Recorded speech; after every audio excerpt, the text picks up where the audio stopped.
It was a woods just like this one, where four backpackers decided to spend the night.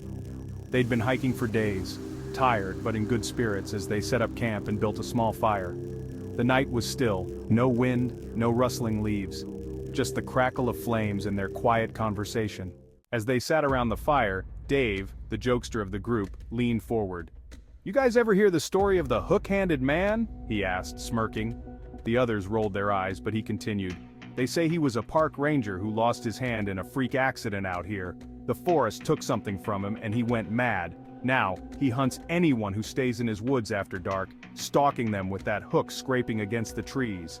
Jess threw a marshmallow at him. "Nice try, Dave. You're not scaring anyone." But then, just as she said it, they heard it, faint at first. A soft, metallic scrape, like something sharp dragging across bark. They all froze, listening. It came again, slow and steady, circling their camp. Scrape, scrape, scrape.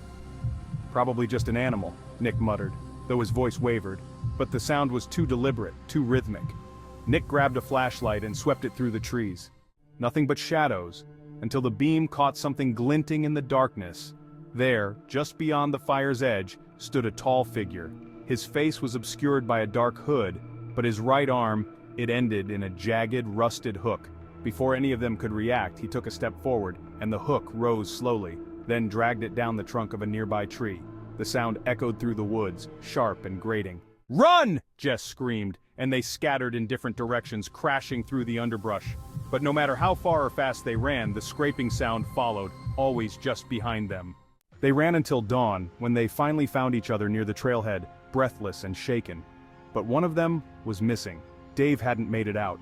When they returned with a search party the next morning, they found his backpack hanging from a low branch. And carved into the tree next to it was a single word: leave.